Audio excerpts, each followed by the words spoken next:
I realized equity is such a gigantic ocean of problems that are inside of our own school systems.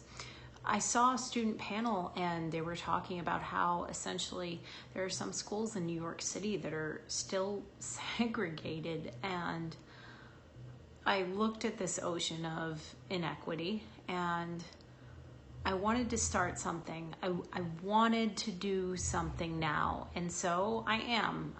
I'm taking this equity journey and I'm learning as much as I can. I made this channel to sort of stop problems by looking at ourselves. One of the first things that I learned is that a lot of people have implicit bias. So I went and there's this test that you can take online. I'm going to put the link somewhere over here.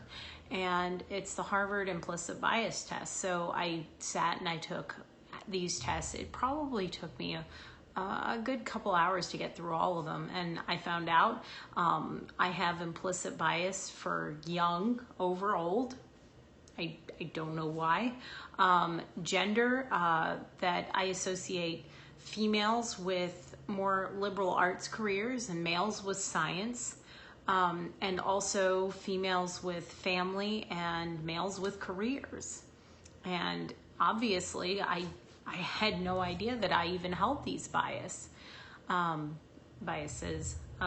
So it was a wake-up call. And then after that, now that I know that, there are ways to cognitively sort of think about these and to, as I make choices in what I'm doing, to realize I have these internal thoughts that are implicit bias in my head, and it'll help me battle against them.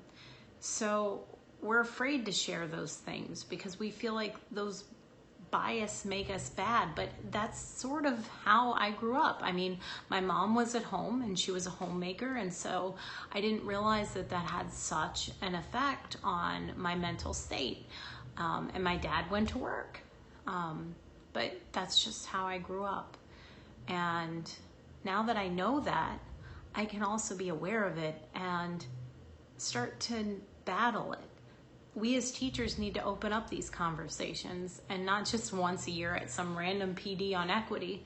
We need to start now. We need to open up these conversations, and I recommend you go on today, take the implicit bias test. In this channel, what we're gonna do is we're gonna get tools and resources to not just face inequity issues, but to also empower our students.